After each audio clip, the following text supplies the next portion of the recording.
안녕, 민규쌤입니다. 자, 국민국가의 형성 두 번째 150페이지 지금 해당하는 내용이고요. 첫 번째 영상에서 프랑스 7월 혁명과 2월 혁명을 살펴볼 겁니다. 그리고 그 다음 영상에서 영국의 자유주의 개혁 그리고 러시아의 발전까지 살펴보도록 하겠습니다. 자, 그리고 127쪽 뿐만 아니라 128쪽에도 또 연표가 있어요. 그래서 뒤에는 이탈리아의 통일, 그리고 독일의 통일, 미국의 발전 쭉 있는데 잘 보시면 이 연표가 중첩되는 부분이 있습니다. 자, 그런데 하나의 연표에 너무 많은 정보를 넣으면 여러분들이 혼란스러울까봐 이렇게 두 개로 분리를 했는데 좀 봐주신다면, 자, 이 1830년 특히 7월 혁명부터 프랑스와 프로이센의 전쟁이 치러지면서 독일 제국이 형성되는 이 시기까지 약 1870년, 71년까지 시기가 많이 겹치게 될 겁니다. 자, 그래서 여기 지금 두 색칠한 범위가 겹치는 내용이거든요. 그러니까 요것들을 한번 잘 조합해서 여러분들이 파악을 해두면 좋지 않겠나 라는 생각을 합니다. 세계사의 문항이 어려워지면 안 된다라고 생각함에도 불구하고 출제를 하시는 분들은 조금 더 까다롭게 지금 내려는 경향이 보이기 때문에 그렇습니다. 조금 더 디테일 한번 잡아보자. 자, 이제 본격적으로 이제 내용 보겠습니다. 그러면 127페이지입니다. 아주 짧게 복습을 하면서 내용 정리를 하죠. 1789년 프랑스 혁명이라고 하는 사건이 발생을 했습니다. 자, 사실은 프랑스 혁명이 있기 전에 같은 해에 미국에서는 이제 조지 워싱턴을 초대 대통령으로 선출했습니다. 조지 워싱턴 대통령 선출. 자, 미국의 초대 대통령이 등장했습니다. 자, 이런 와중에 프랑스에서는 대혁명이 발생했다라는 것이죠. 그래서 프랑스 혁명은 그 시기를 주도했던 의회와 그 시기에 벌어진 일들을 순차적으로 잘 기억해야 된다라고 했습니다. 그래서 프랑스 혁명 발생 이후 최초에 이제 3부에서 제3신분이 떨어져 나왔지. 자, 그렇게 테니스 코트에서 서약을 벌이게 됐고 그들이 스스로를 국민의회라고 불렀다. 자, 이후에 이 국민의회에 사실상 특권계층도 이제 합류하게 되는 이런 모습들도 나타나죠. 이것이 보통 91년까지 일입니다. 그리고 91년 헌법을 제정한 이후에 입법의회가 들어서죠. 약 1년간 지속이 되고요. 그리고 국민 공회 시기를 거치게 됩니다. 자, 이 국민 공회 시기에는 기존의 왕정이 무너지게 됩니다. 루이 16세가 처형되고요. 공화정이 들어서죠. 자, 그리고 이 공화정은 특히 급진파라고 할 수 있는 자코뱅의 주도하에 급진적인 개혁 조치가 이루어지면서 빠른 변화를 겪게 된다. 자, 그리고 국민공개가 이제 테르미도 반동이라는 사건으로 사실상 로베스피에르가 몰락하고 이후에 95년에 총재 정부가 들어서게 되죠. 그리고 나폴레옹이 실권을 장악하면서 통영 정부로 넘어가게 된다. 지금 일련의 과정들 쭉 봤었어야 합니다. 자, 촘촘하게 적었는데 정리는 잘 하실 거라 믿어요. 자, 그리고 제1통령이었던 나폴레옹이 사실상 권력을 잡고 나중에 국민투표를 통해서 스스로 황제에 즉위하게 되죠. 이때를 제1제정이라고 합니다. 제1제정은 누가 황제가 된 시기다. 바로 나폴레옹이 황제 자리에 오르게 된 시기이고 스스로 이제 나폴레옹 1세라고는 황제 자리에 매김하게 되는 것이죠. 자, 그리고 1804년부터 15년까지 사실상 나폴레옹의 시대였습니다. 그래서 나폴레옹이 유럽 전역에 전쟁을 벌이게 되고요. 유럽을 제패하는 이런 모습들을 벌인다. 그러나 섬나라 영국만은 점령하지 못했는데 계속 이 영국을 고립시키기 위한 대륙 봉쇄령 그리고 이에 참여하지 않았던 러시아에 대한 무리한 원정 등이 이제 나폴레옹의 몰락을 초래했다라는 것이죠. 그래서 1815년 워털루 전투를 이후로 나폴레옹이 완전히 몰락하게 되고요. 이 프랑스 혁명과 나폴레옹 집권 시기 이후의 국제 질서를 수립하기 위해 빈 체제가 수립되었다라는 내용을 우리가 이미 지난 영상에서 다뤘습니다. 자, 이 빈 체제라고 하는 것은 기본적으로 오스트리아의 재상이었던 메테르니히가 주도한 국제 질서였고요. 핵심은 정통성의 원칙이야. 어떤 것이 정통이냐? 프랑스 혁명 이전 상태가 정통이고, 지금 이 프랑스 혁명이나 나폴레옹의 집권 시기는 사실상 정상을 벗어난 범주의 이런 질서였다라는 것이죠. 그래서 프랑스 혁명 이전으로 돌아가자라는 내용을 골자로 하고 있었습니다. 그리고 이것을 지키기 위해서 유지기구로서 신성동맹 그리고 사국동맹 같은 것들이 나타났죠. 자, 그러나 이미 프랑스 혁명 이후 나폴레옹 시기까지 자유의 맛을 봤던 이 시민들은, 그리고 유럽의 여러 민중들은 이에 대한 저항을 벌이게 됩니다. 그래서 저항의 양상이 굉장히 많이 발생했는데, 독일에서는 학생조합이었던 부르센샤프트의 활동이 있었습니다. 칸이 좁으니까 다 적진 않겠습니다. 그리고 이탈리아에서는 숯 굽는 사람이었던 까르보나리당의 활동, 그리고 러시아에서는 입헌군주정을 요구했던 데카브리스트의 봉기, 이런 것들이 있었죠. 또 오스만 제국의 압제에 벗어나기 위한 그리스의 독립, 이런 것도 이때 나타났고요. 그리고 라틴 아메리카 지역에서도 독립이 일어나고 있었습니다. 자, 요런 내용들 쭉 기억을 해야 했다. 자, 그 이후에 이제 등장하는 내용들이 사실상 우리가 본격적으로 다룰 내용입니다. 자, 1815년 지금 이런 저항들이 나타났다라고 했는데, 실제 그럼 프랑스는 어떻게 돌아갔느냐? 기존의 루이 16세가 부르봉 왕조였습니다. 그래서 부르봉 왕조가 복구되었다라는 것. 프랑스는 부르봉 왕조 복구. 자, 부르봉 왕조가 복구되면서 등장했던 국왕이 처음 복귀될 때 당시는 루이 18세, 그 뒤를 이은 것이 샤를 10세입니다.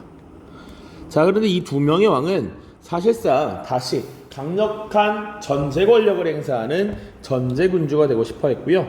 특히나 루이 18세의 뒤를 이어서 등장한 샤를 10세는 의회를 해산하고 각종 출판물에 대한 검열, 발행 정지 조치들을 내리면서 자유주의자들을 탄압하게 됩니다.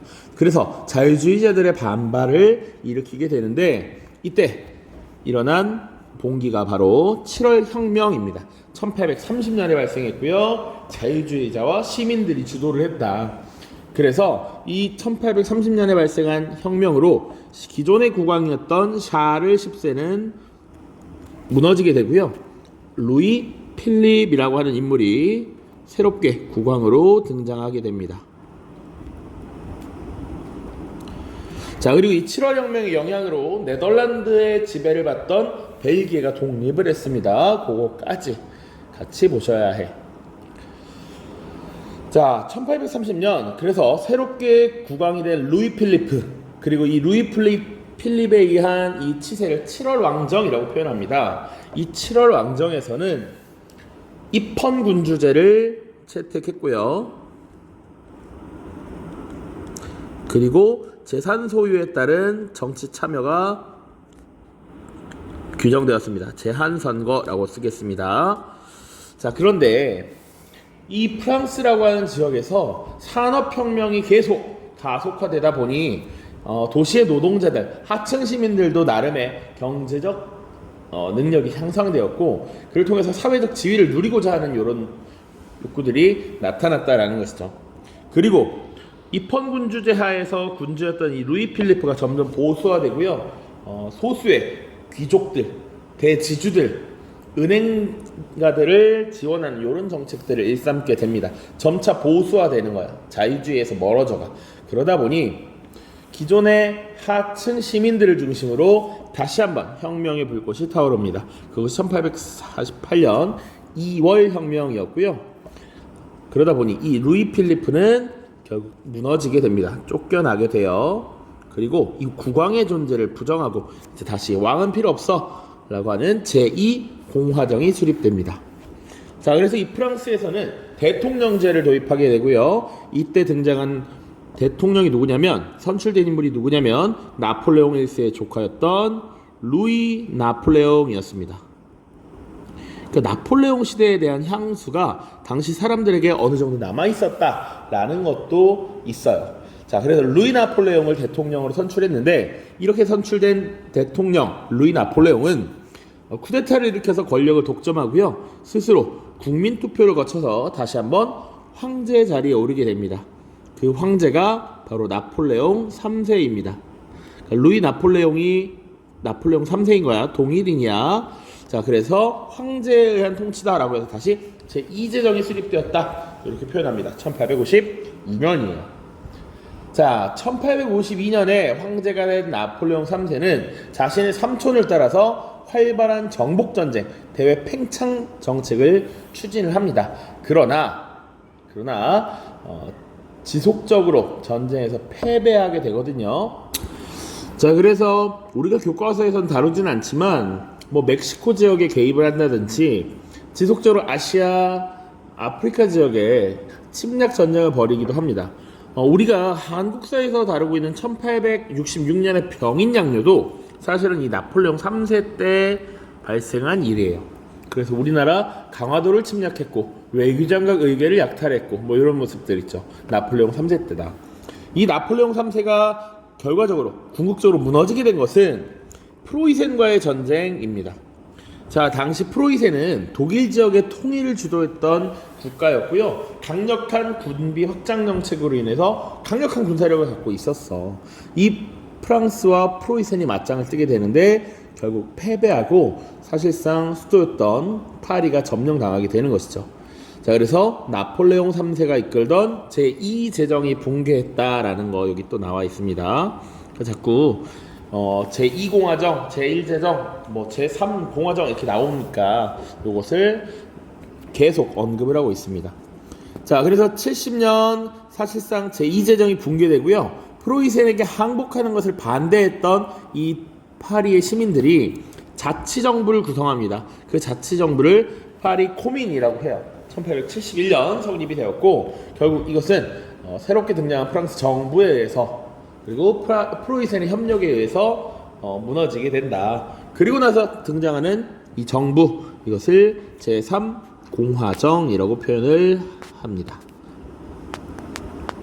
자, 그래서 제1제정, 제2공화정, 제2제정, 제3공화정 이렇게 봐야 됩니다. 자, 제1공화정은 여기 나온 겁니다. 프랑스 혁명 시기 국민 공회 제1공화정이었고요. 나폴레옹에 의해 제1제정 수립, 그 이후 왕정 복고, 그리고 2월 혁명에 의해서 제2공화정 수립되었고, 루이 나폴레옹이 황제직위 하면서 제2제정, 프랑스 프로이센 전쟁에서 패배하면서 제2제정 붕괴, 제3공화정의 등장, 이게 흐름입니다.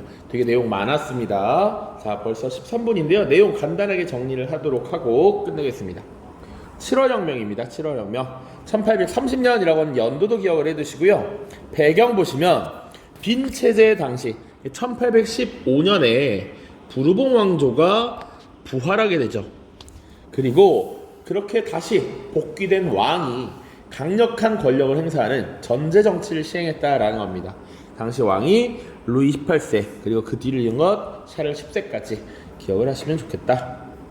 자, 그러면 이 이후의 상황은 어떻게 되었느냐? 기존에 제1신분과 2신분이었던 성직자, 그리고 귀족의 권력이 강화됐다라는 것, 그리고 특히나 뒤이어 등장한 이 샤를 10세는 언론을 탄압하고 의회를 해산하는 조치를 내리게 됩니다. 이것이 7월 칙령이라고 하는 거예요. 자, 교과서를 보겠습니다. 자, 그러자 자신들의 이런 자유가 억압받는다라고 느꼈던 자유주의자들, 시민들이 결국 봉기를 일으키게 되고요. 국왕이었던 샤를 10세를 추방하고 부르봉 왕조를 무너뜨리게 됩니다. 그리고 새롭게 국왕으로 추대한 것이 루이 필리프입니다. 그리고 입헌 군주제를 수립하죠. 자, 군주는 있어, 국왕은 있지만 이 국왕 또한 법의 통제를 받는다라는 겁니다. 자, 그래서 루이 필리프에 의해서 성립된 이 입헌 군주제 시스템을 7월 왕정이라고 불러요. 다 7월에 한 달 내에 이루어진 겁니다. 7월 칙령, 이에 대한 반발, 7월 혁명, 그리고 7월 왕정의 성립이야. 그리고 재산 소유 정도에 따른 제한 선거를 실시했다. 자, 그러다 보면 사실은 재산을 갖지 못한 사람들은 선거에 참여하지 못하게 되고 그것들이 불만으로 작용하겠죠. 자, 7월 혁명의 내용이었고요. 그럼 이것은 어떤 영향을 미쳤느냐? 유럽 내에서 이런 자유주의 운동을 자극하게 되었고 네덜란드로부터 벨기에가 독립했습니다. 요거 하나 꼭 기억해 두시고, 영국에서도 이 참정권, 선거의 자유 이런 것들을 강조하면서 영국에서 1차 선거법 개정이 일어납니다. 그 뒤에 또 나올 텐데 연도까지 같이 기억해 두셔야 해요. 1832년입니다. 자, 그리고 독일 지역에서는 프로이센을 중심으로 해서 독일의 소국들 간에 관세를 매기지 말고 무역의 자유 이런 것들을 부여하자라고 해서 서로 관세를 매기지 않는 관세동맹이라고 하는 것도 체결됩니다. 그래서 이 관세동맹은 독일 지역의 경제적 통합을 초래했다, 야기했다라는 것이죠. 그래서 우리 다음 장에 독일의 통일 과정이 있는데 그 전 단계로서 경제적 통합이 이루어졌다라는 점 보시면 됩니다. 자, 그 다음 2월 혁명입니다. 중간에 약 18년의 시간이 있었고요. 이건 뭐 중요하진 않지만 중간에 프랑스에서도 1832년 다시 6월 봉기라는 게 일어납니다. 그것이 우리가 흔히 잘 알고 있는 레미제라블의 배경이 된 사건이에요. 그걸 우리가 다루진 않습니다. 자, 그리고 1848년에 발생한 2월 혁명으로 바로 넘어갈 텐데 7월 왕정이 점차 보수화됩니다. 재산 소유가 가장 중요한 자유를 누릴 수 있는 그런 기준이었기 때문에 소수의 은행가라든지 대지주가 부와 권력을 독점하게 되면서 하층 시민들은 사회적 차별을 받게 돼. 그런데 산업혁명을 거치면서 노동자 계층이 성장을 했고요. 그리고 이 산업혁명에 따른 여러 가지 문제를 해결하기 위한 사상적 발전이 이루어지는데 그중 하나인 사회주의 사상이 확산되면서 이런 생산시설을 갖춘 생산 수단을 갖춘 자들에 대한 타도, 혁명 이런 것들이 강력하게 피력이 되는 것이죠. 그래서 파리의 중하층 시민들, 노동자들이 선거권 확대를 요구하면서 봉기했습니다.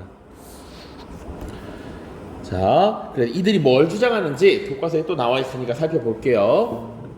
결과적으로는 7월 혁명에 의해서 국왕에 추대된 루이 필리프가 몰락하게 되고요.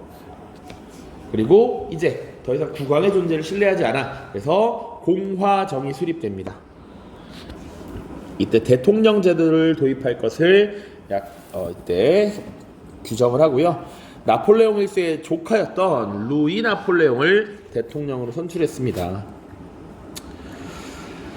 자, 이게 별로 이상하지 않죠? 사실은 나폴레옹에 대한 그동안 나폴레옹에 대한 긍정적인 이미지가 어느 정도 구축이 되어 있었다라는 것이지. 나폴레옹이 실질적으로는 강력한 황제였음에도 불구하고 정복전쟁을 벌이면서 경제적 부를 가져다 주기도 했고요. 일종의 법에서 허용하는 자유를 만끽할 수 있었기 때문에 오히려 빈체제 성립 이전인 나폴레옹에 대한 향수가 더 강했다라는 것이죠. 우리나라도 그렇죠. 뭐 직접적으로 딱 비교가 된다라고 볼 수 없지만 박정희 시대의 향수가 사실은 박근혜 대통령이라는 사람을 선출되게 만들었으니까 비슷하다라고 볼 수도 있겠죠. 자, 영향입니다. 자, 이런 2월 혁명의 영향은 유럽 각지에 퍼지게 됩니다. 그래서 유럽 각지에서 자유주의 운동이 벌어지게 되고요. 그리고 민족의 통합 이런 것들을 주장하는 민족주의 운동도 전개됩니다. 궁극적으로는 메테르니가 주도했던 빈 체제가 몰락했다. 자, 빈 체제를 성립시킨 메테르니조차도 사실은 물러나게 되기 때문이에요. 그래서 오스트리아에서 3월 혁명이라는 것이 일어나서 메테르니가 권력을 잃게 됩니다. 요거 기출에 2번 나왔던 주제입니다. 자, 그리고 이탈리아에서는 청년 이탈리아당을 중심으로 통일운동이 벌어집니다. 대표적인 인물이 마치니라는 인물이 있고요. 그리고 가리발디라는 인물이 있습니다. 자, 그래서 로마에 이탈리아의 통일운동을 주도했으나 실패했다. 물론 약 10여 년 뒤에 통일이 완수가 다시 됩니다. 자, 독일에 대한 통일도 논의가 되었습니다. 그래서 프랑크푸르트 국민의회라고 하는 것이 열려서 독일의 통일 방안에 대해 논의하기 시작했습니다. 자, 또 나올 텐데 구체적으로는 소독일주의와 대독일주의로 구분이 됩니다. 자, 독일 지역의 통합과 관련된 논의. 핵심은 여기는 오스트리아를 빼고 나머지 모두 통합하자. 여기는 오스트리아 포함하여 모두 통합하자라는 거였는데 사실상 이것도 논의 수준에서만 그치고 결론이 나지 않았다라는 겁니다. 자, 그리고 혁명 이후에 프랑스의 정치적 변화 보시면요. 아까 제2제정이 성립되었다라고 했죠. 그래서 국민투표를 통해서 황제직이 했습니다. 대신 나폴레옹 3세였어. 그런데 이 나폴레옹의 황제직위는 나름의 정당성이 있었다. 국민투표 과정을 거쳤다라는 것이죠. 그리고 이 나폴레옹 3세는 사실은 대내정책, 대외정책을 꾸준하게 국가 관리를 위해서 여러 가지를 시도를 했었고 대내정책을 꽤나 잘 추진했다라고 전해집니다.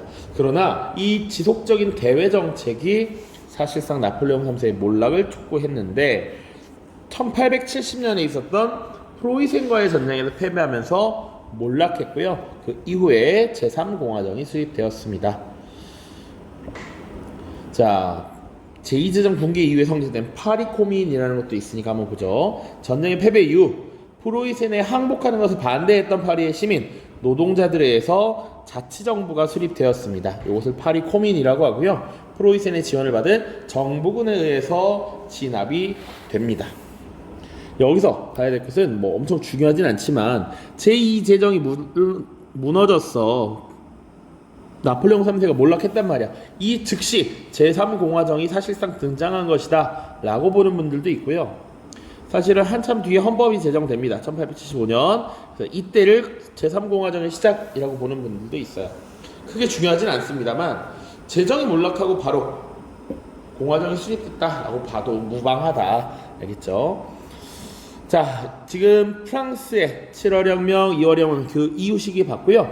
이어지는 영상에서 이제 영국의 자유주의 개혁, 러시아의 발전 살펴보도록 하겠습니다. 자, 모두 고생 많았습니다. 안녕.